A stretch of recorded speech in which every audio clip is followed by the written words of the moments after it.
Welcome to Your Family Dog, a podcast dedicated to helping families love living with dogs.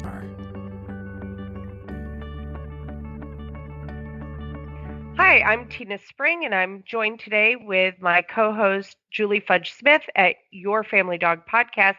And today we're having our third part in our series with Karen Deeds, where we're going to explore food play and toy play with our dogs and how that can enhance our relationship with them, enrich their lives, and even help with some behavior modification and helping our dogs be happier and healthier. So I wanted to welcome you back, Karen.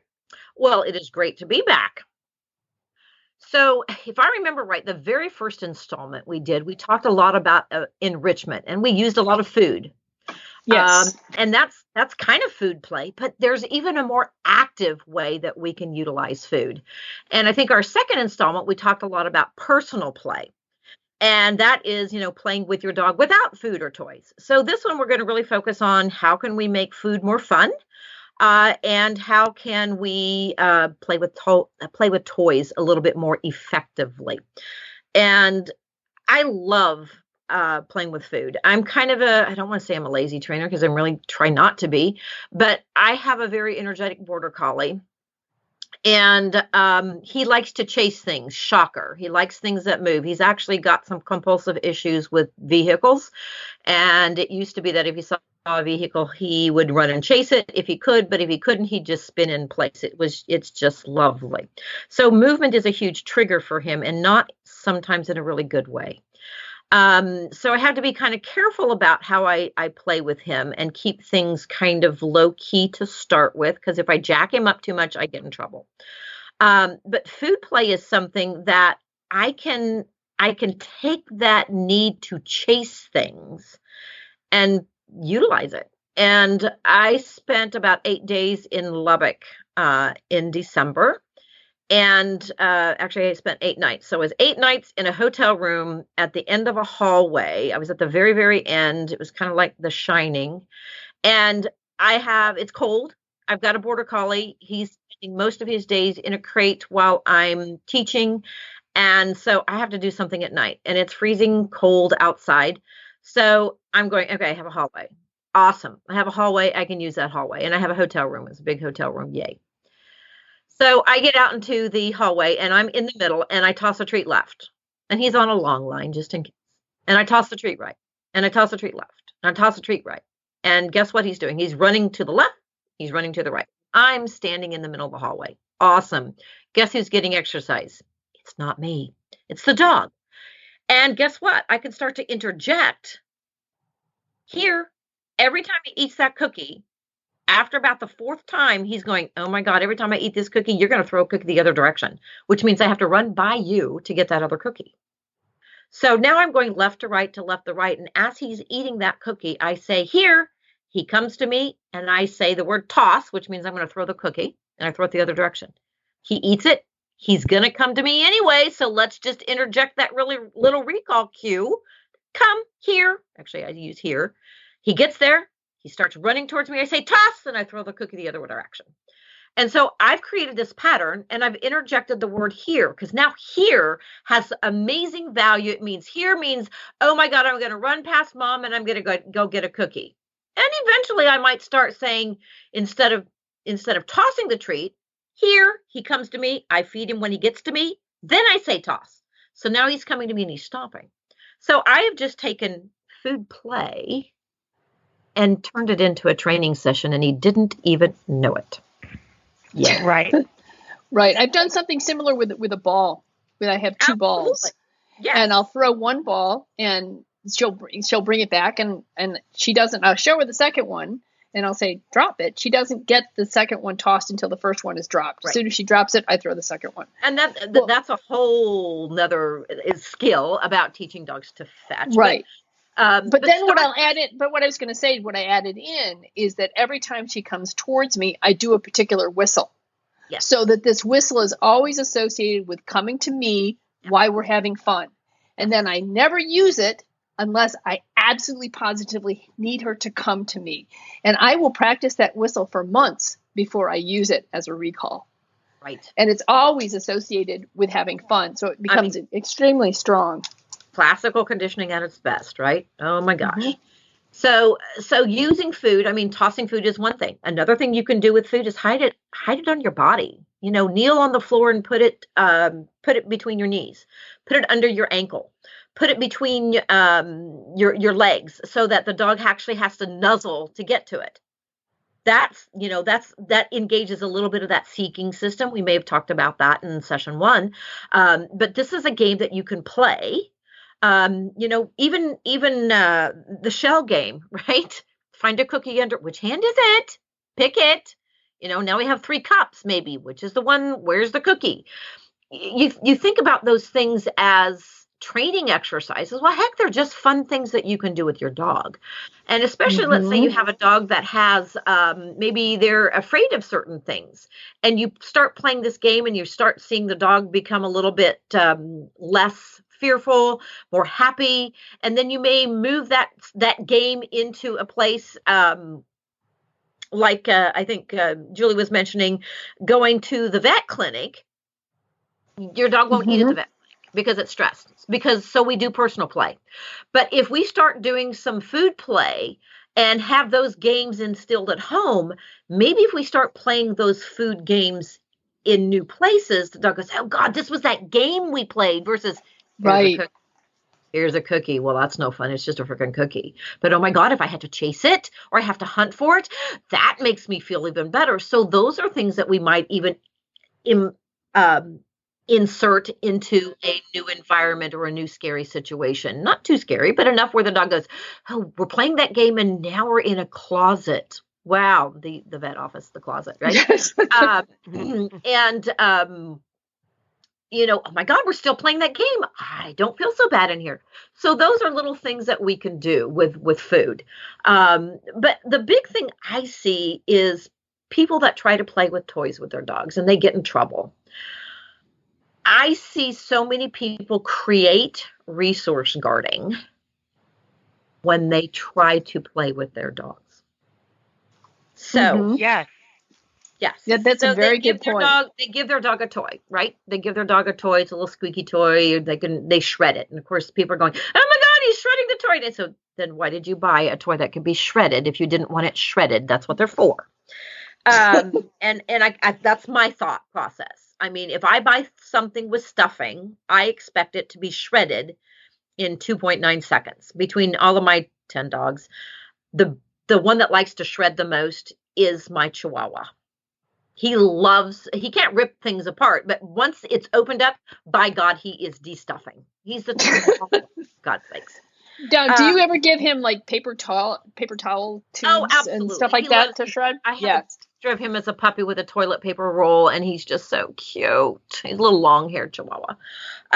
He's very cute, and he's old now, but he still likes to destuff toys. So I kind of look at stuffed toys as something to unstuff. So really and truly, do I play tug with stuffy toys? Not. It depends on the dog. Sometimes that's all they'll play with. They won't play with a rope because that rope is a little too hard. Or they won't play with a tug toy, which is made out of French linen or jute. Something that, the dogs that have harder mouths will play with. The Labradors or the bitey dogs, the Shepherds, the Malinois, they like to bite stuff that most soft, sensitive little border collies don't like to bite. So we have to look at that is, what's my dog's tendency? Will they chomp on a hard toy? A lot of little dogs won't, unless you have a terrier. They like to tear. They're pretty hardcore. Put stuff in my mouth and thrash it, because that's what they do for a living. So we have to look again at what our dog's tendencies are to do with toys that you give them by themselves. Just like we did with how do they play with dogs? How do they play with their environment by themselves? Well, let's interject ourselves. Well, now how do they play with a toy? And then let's interject ourselves.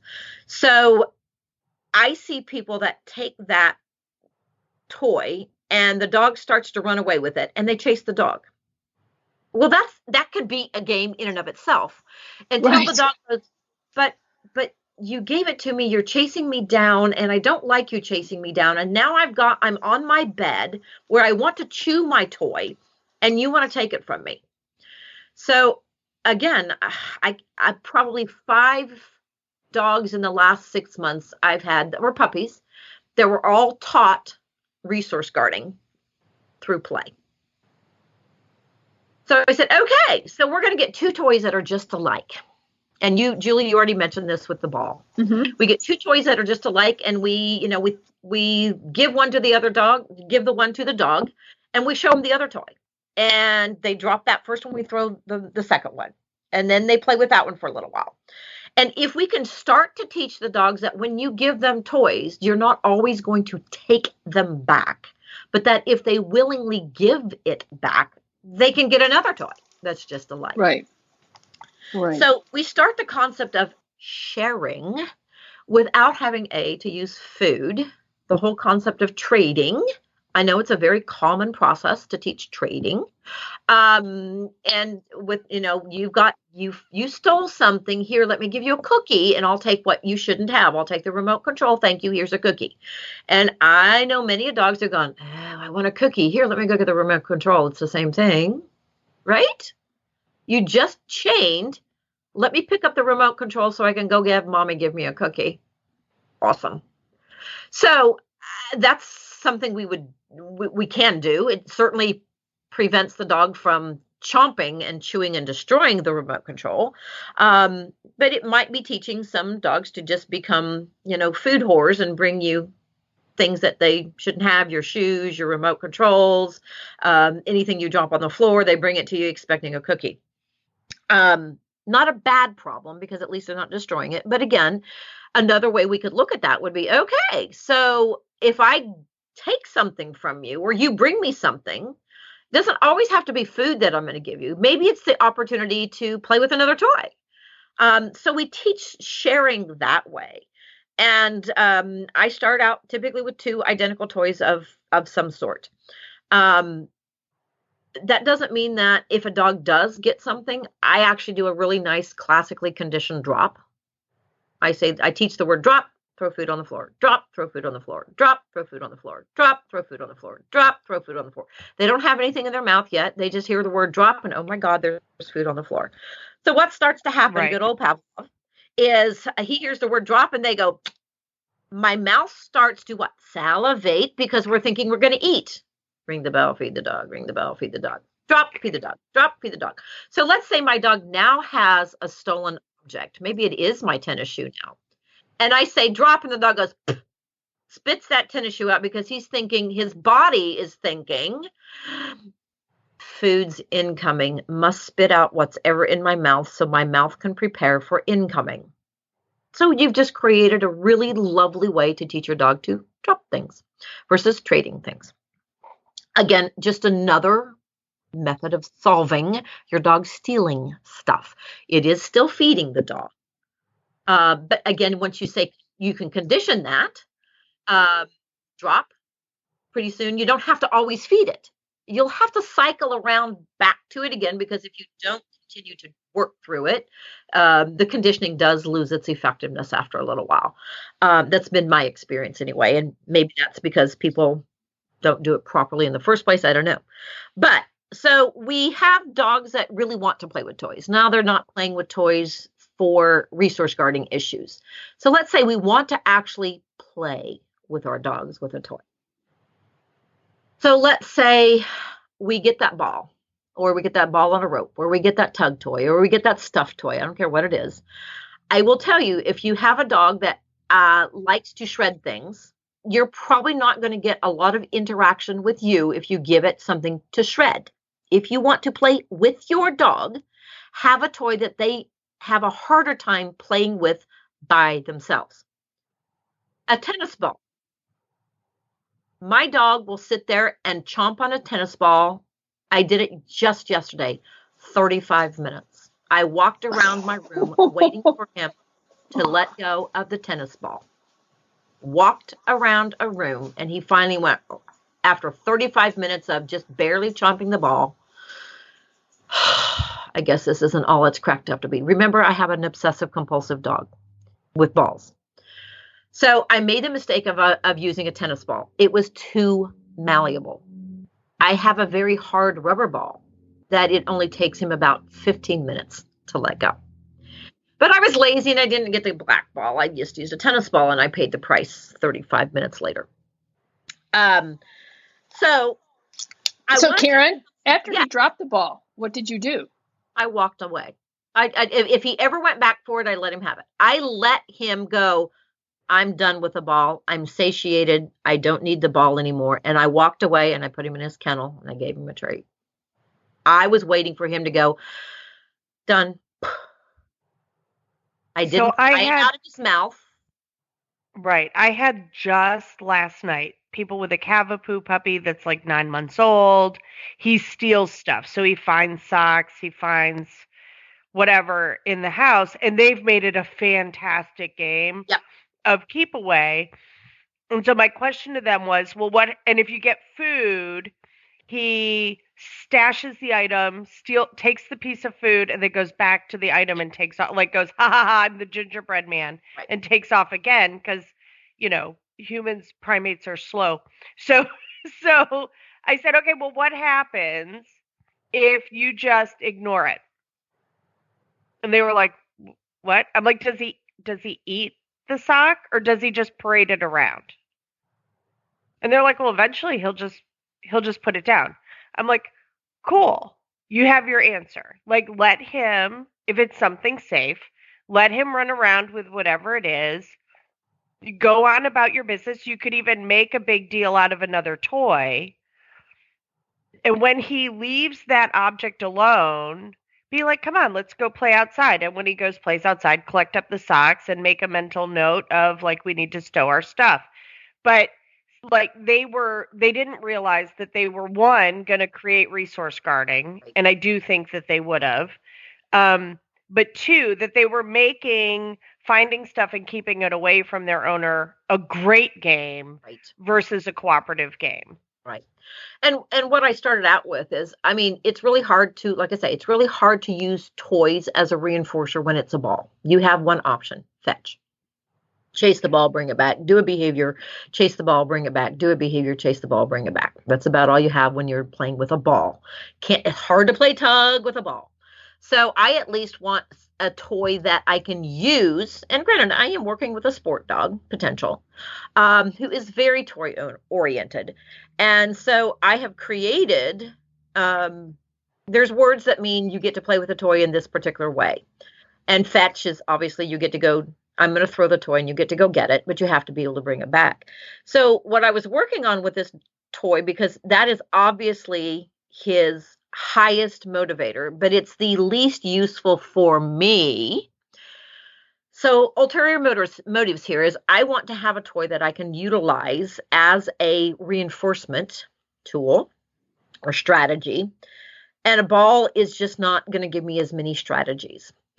So I'm going, okay, so if you play with tug with me for just a few minutes, you get your ball.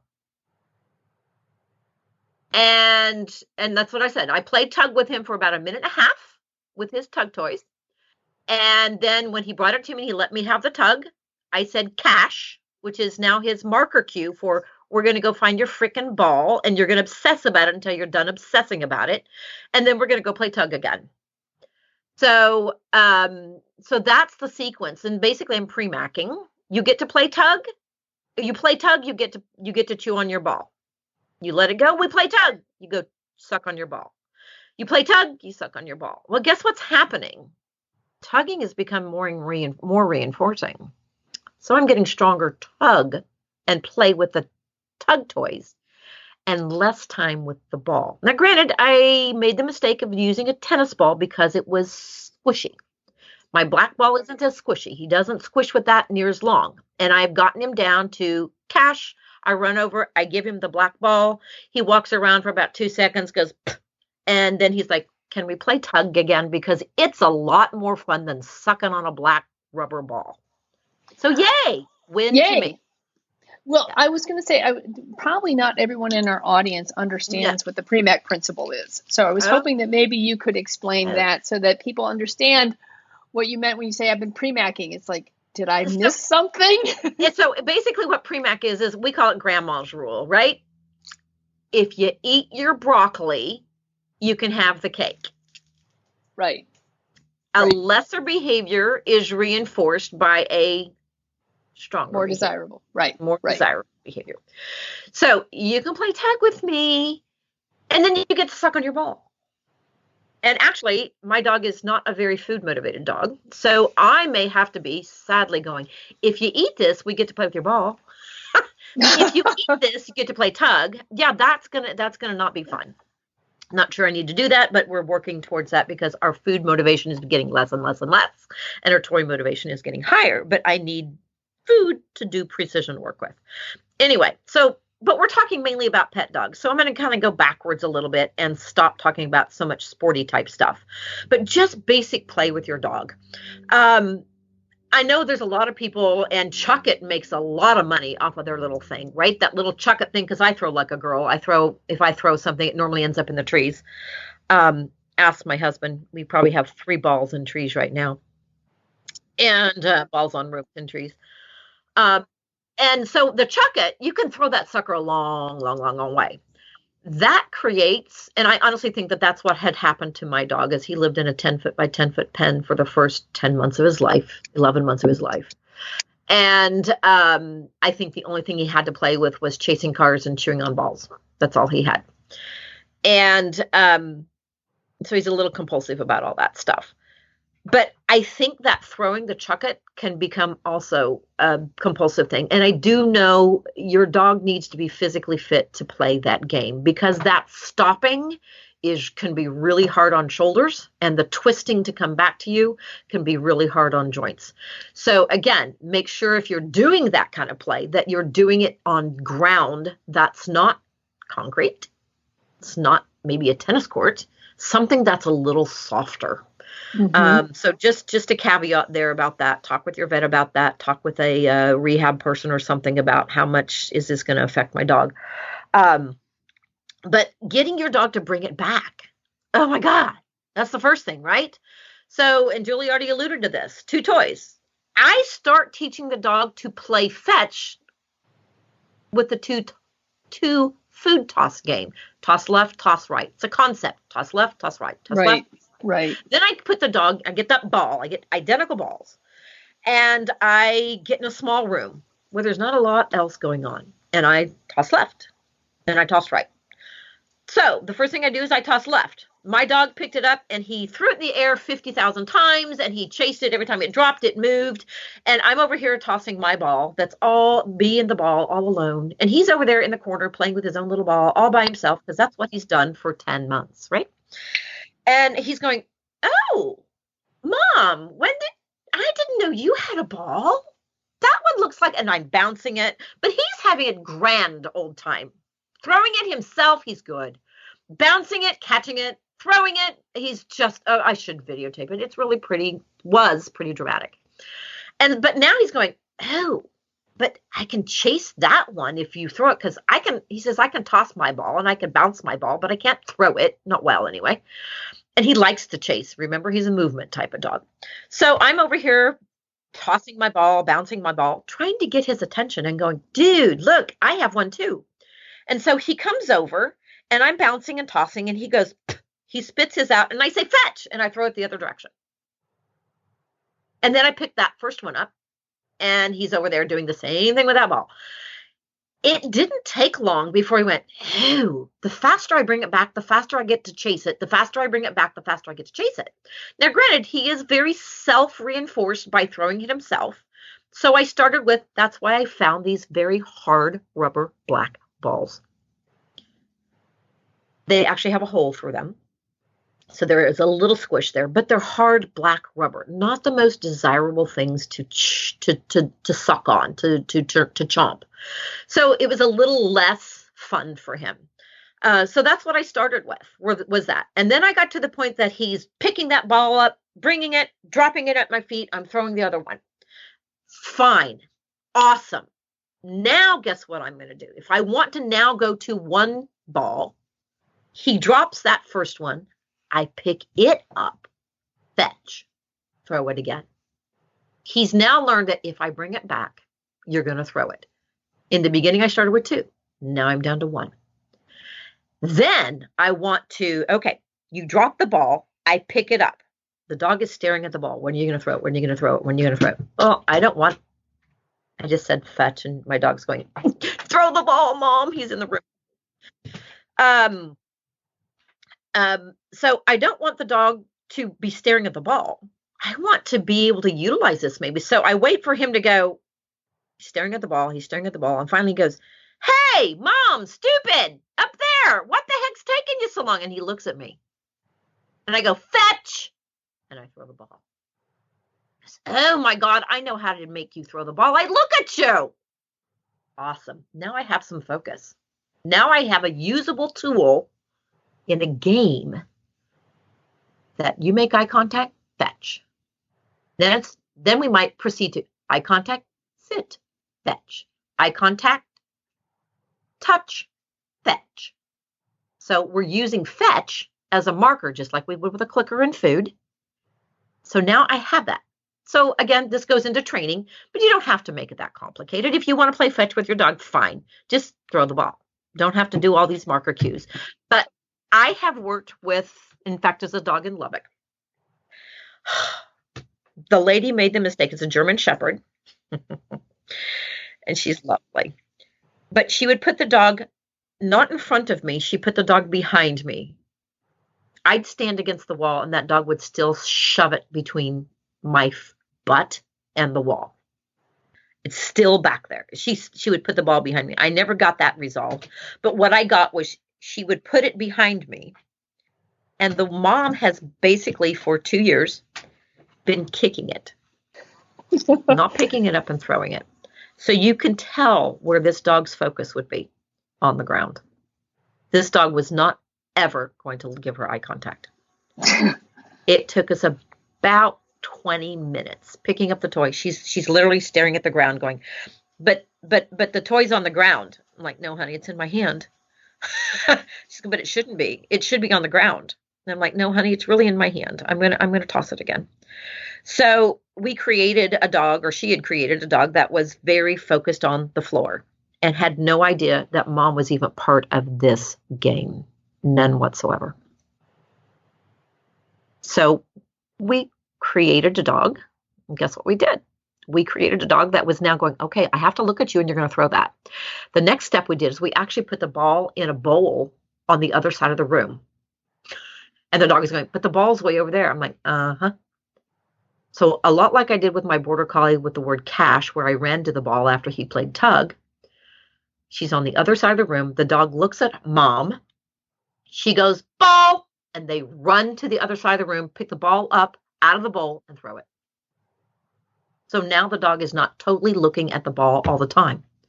We're just looking at different ways that the dog becomes not compulsive about that ball.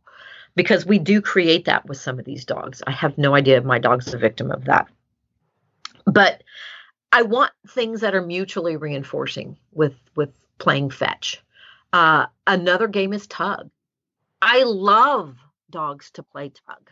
And I have heard so many people, there's actually a Labrador rescue person around here who says, oh, tug's the worst thing you could ever play with your dog. And I'm like, really? Since when? And granted, I get this, the field trial people, they're like, oh, you would never want to take your soft mouth dog and play tug with it. Well, they don't want you to, because they don't want your dog tugging with the birds, right? But I guarantee tug is a very different, you can create a totally different, totally different concept. Retrieve is a retrieve and tugging is tugging. We don't tug with retrieve items. We tug with tug toys, with things that are meant to be tugged with.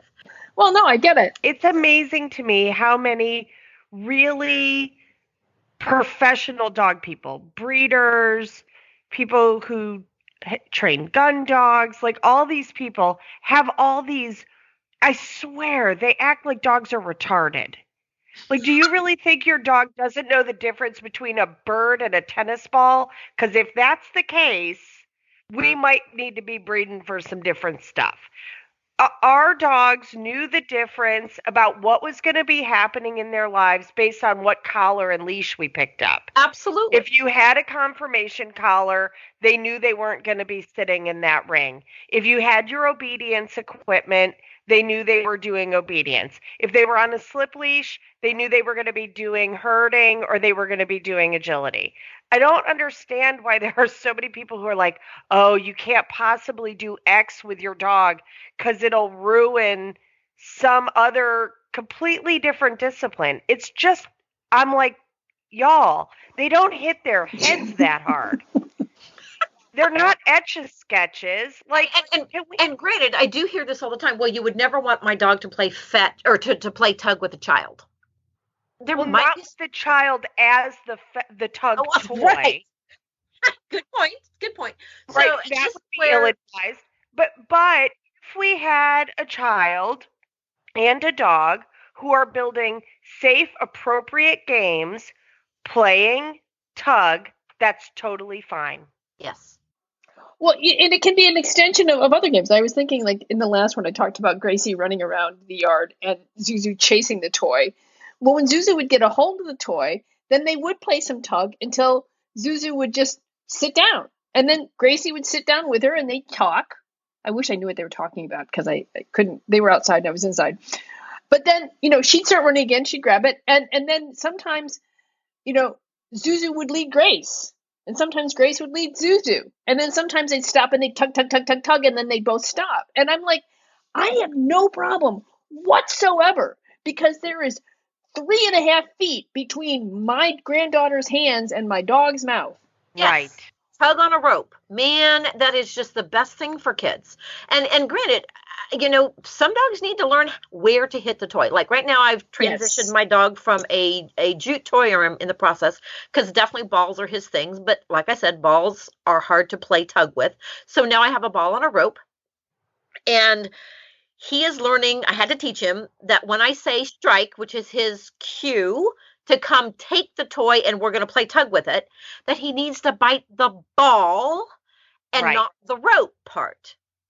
Right. And my God, it's amazing how he's figuring it out. And the other thing is I can still, he's tugging with it and I get it from him. I have a cue that means drop it in my hand. It's delivered to hand. And it's just an open palm. That means put the toy in mommy's hand. If I have a hand that's upturned, that my palm is down so that he can literally he can move the rope into my hand and we play tug with it. So it's palm up, drop it into my hand, palm down. That is then going to be delivered to hand and we're going to play some more. And standing with my hands beside my legs in a very neutral position means spit it at mom's feet and she's going to pick it up and probably throw it, or we're going to tug again, whatever. So those are cues that obviously I've had to teach him. So he knows there's very predictable rules about how we play. Right. And you and I aren't saying that a dog that's indiscriminate with their mouth should be playing a tug game with little kids, right? Correct. We need to set the rules of the game first, and we need to, of course, manage safety. But yeah, like I don't have my answer to so many questions with families is it depends. They probably want to punch me because it just depends. Like my pug, you could play tug with him all day long. You're going to win and it's not going to matter. Like he's going to be delightful and give kisses. Like he's not going to get over threshold. You try to do that with a dog who's like the board and train that I have here right now. And yeah, like it's going to end spectacularly badly. So that is on the list of not yet and maybe not ever for her because it's too arousing. Right. And that's one of the things like with my dog is learning how to play his way. If I'm the one that's pulling him around all the time, I'm winning, right? I guess you could say I'm winning because I'm pulling you around. My dog's going, this is no fun for me. So guess what? The dog needs to win. He's dragging my rear end around the floor about 50% of the time. And then I pull him. And it's not so much the pop, pop, pop, pop, pop pulls. It's a slow, even pull. Again, that depends on the dog. But normally I'm going to do a nice slow pull. And then he pulls me. And then I slowly pull him. And then he pulls me. Right. More like fishing. And then when I let him let go, he's going, oh, God, I want to do that again. I know that I haven't satisfied his needs to play tug if when I let go, he doesn't come back. Right. If he goes, yeah, I'm going to go over here and play with it by myself, that tells me, wow, that little session was not very reinforcing for him. He didn't like it. So I have to go, okay, what do I do different? And granted, this is probably above and beyond most pet people stuff, but I've taken I've taken 6 weeks of how to play with my dog. In fact, I'm hoping to sign up for another session tomorrow with my new dog. And 6 weeks of how to play with my dog. I've done private lessons with somebody on how to play with my dog and make it satisfying for both of us so that we don't both die. And so with pet people, which is what our focus really needs to be, is to safely do it. But one of the things that most people try to do is, I want the toy back, so they pry the dog's mouth open to get the toy out. No. If I have one toy and the dog is tugging with it and they won't let go basically the dog is tugging. That's the rabbit, right? They just killed the rabbit. Now they're thrashing with it. And you're kind of on the other end. You're controlling the thrash. Well, guess what? The rabbit is now dead. So the rabbit dies. It's not thrashing anymore. It's not alive. It's not moving. So hold that toy against your leg and brace it against your leg so it can be as still as possible. And then you have a toy that's identical in your other hand. And that rabbit comes to life. And you start moving it, and it's got little prey poppy movements. And the dog's going, oh my God, that rabbit's alive. Here, let me leave this toy to go to that toy. And then we tug on that toy. And then it dies. In other words, you bring it in, you hold it as still as you can, and then the rabbit in the other hand starts to come back to life. And so you teach the dog that when your hand goes still, let it go, and something good's going to happen. So we're teaching an automatic out without having to pry the dog's mouth open. Right. Well, the thing that I find too is if I can teach my dog that most of the time, if I need something from you, I'm either going to give you something in exchange, or we're going to play another toy or whatever, so that most of the time the dog is willingly giving up whatever it is that it has. That when the time comes that, for example, I have a puppy, and the puppy will sometimes pick up something, I'm like, oh no, you may not chew that, because if you continue to chew that, you can choke. That I need to swoop in and open its mouth and get it out. It's not nearly so offensive to the dog if on occasion I have to do that in order for a safety issue, if most of the time we're giving it up willingly and we're playing. So one of the reasons why I like to do it and give my dog an idea of what trading is all about, or, relinquishing something, is so that when I have to move in, because there will be times when you do have to, it's not going to be all that traumatic for your dog. And that's actually something you can train. Your dog, there's no toy involved. There's nothing. You walk up to your dog, you touch his mouth, you give him a cookie. You touch his mouth, you give him a cookie. You touch his mouth and open it a second, you give him a cookie. You touch his mouth, you pry his mouth open, you give him a cookie. He's going, oh, you can touch my mouth and I get cookies. Hot dog. I like that. So I look at this as kind of like, this is the bank account, right? All of this play, all of this conditioning that you're doing, touching, feeding, switching toys, switching food, all of those things are just giving your dog a history of, wow, that's not bad. In fact, that was actually kind of fun. So when something bad happens, that's the withdrawal in your bank account, because you've been putting in all of those lovely deposits. Wow, I get to play. Mom touched my hand, touched my mouth. I got a cookie. That's a deposit. Cha-ching, cha-ching, cha-ching, cha-ching. We've got a bank account of, $2,000. Awesome. We've done 2,000 reps of nothing bad happens. And then guess what? Ooh, something bad happens. You picked up that pencil lid or that pen lid, and that's you can't have that. And if you haven't taught a drop, or you can go get your trade, whatever, and your dog's already, it's in their mouth, or God forbid, how many of you have ever had a dog bite a stick and get it lodged in the roof of their mouth? Yeah. Oh my God, that's a hard one. But that's something that you can prepare for. So you put enough money in the bank, when you have to take that withdrawal out of the bank account, you're not in the red. You're still in Right. And that sort of brings back to the whole idea of play. When you are playing with your dog, when you are doing things like teaching it to drop or to let go in the course of play, that's also putting deposits in the bank, even if you're not doing exactly the training of I touch your mouth. Because every time you play with your dog and you're building trust and you're building these games, you have fun with one another, you're building a bond, so your dog is going to trust you. But if you're behaving in an odd way, there must be a reason for it. So I think that play is not only fun, I think it's great for your dogs, but I also think, too, you've given us a lot of great ideas about how to creatively play with your dogs, even in a tiny little space. And get off the table, Zuzu. So I really think that that there's a lot of great ideas here, and the idea that you need to teach play in the same way, responsible way that you teach other things, so that you don't create problems rather than solve them. Correct. So I think it's been a really super episode, and I think that we could probably do an entire year, don't you, Tina, on play? We could just have Karen come back every week for a year. Exactly. And talk about play. And then you and I don't have to do anything, right? Well, I was a little verbose, but that's kind of my reputation. So I don't think you have that reputation. No, I think it's great. I think the play thing's really important. And again, I think it's important for us all to remember that there's lots of ways to do it. Right. And there's lots of ways to grow it. That even like our interpersonal relationships grow and transform over time. As our dogs mature in age, the same thing happens, that play can morph over time. Boy, that is huge right there. And I think we need to realize that with dogs, their needs and their desires change.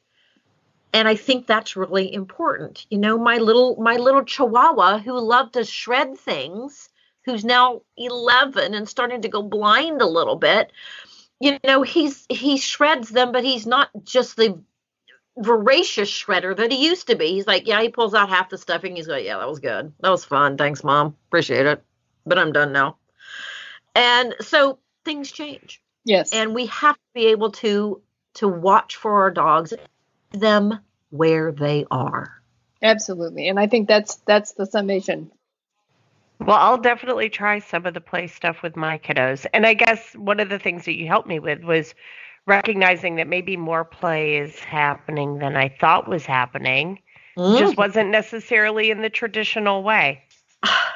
I mean, playing peekaboo with a dog.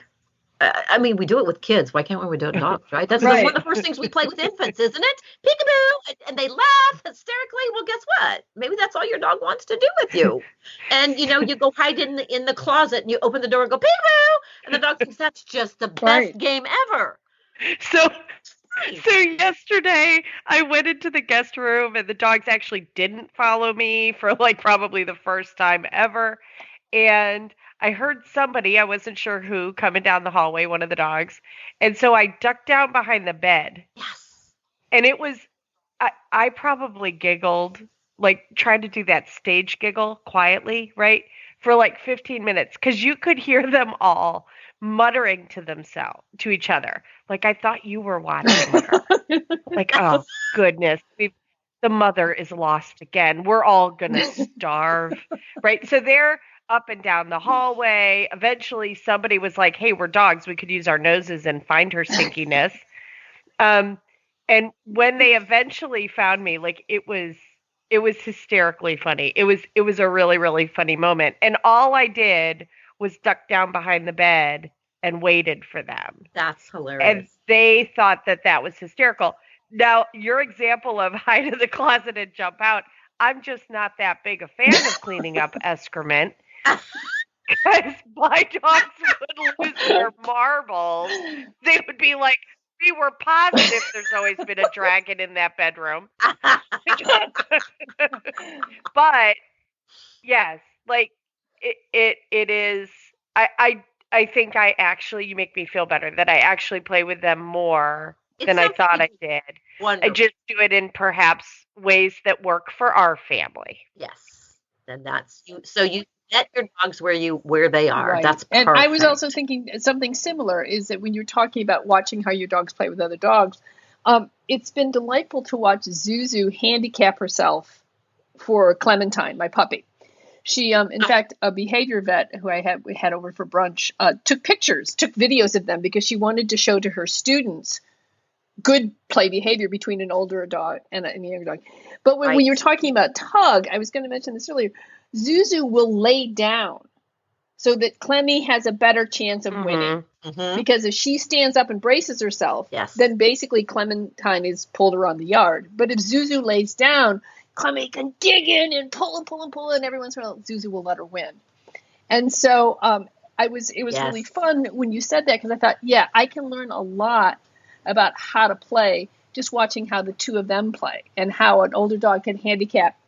And how to reinforce the rules, right? Because my guess is if Clemmy grabs too close to Zuzu's lip on the toy, Zuzu lets her know, hey, you need to pay attention to where your mouth is. Like, my lip is pretty tender. Yeah. So yes, I tell people pretty consistently that the best parts of my dog training I have from watching dogs raise other dogs. And to politely and kindly know what the rules are and what to focus on and what to teach. So observations, oh my God, it's so much fun. So much fun. Oh yeah, no, it's very, very much fun. I'm not it's a guilty pleasure. Everybody to have 15 dogs in their house. Right. All right. Well, thank you very much, Karen. It's been a couple of great episodes, and we'll just sign you up for, pretty much come in when like most of the time. It'll just be Karen Deals in your family really. Dog. So there you go. Thank you again, Karen, and we'll be sure to have you on again. Thank you. It's a pleasure. Bye. All right. Thanks. Thanks for listening to Your Family Dog. Got questions? Interesting ideas? Visit www.yourfamilydogpodcast.com to share your thoughts.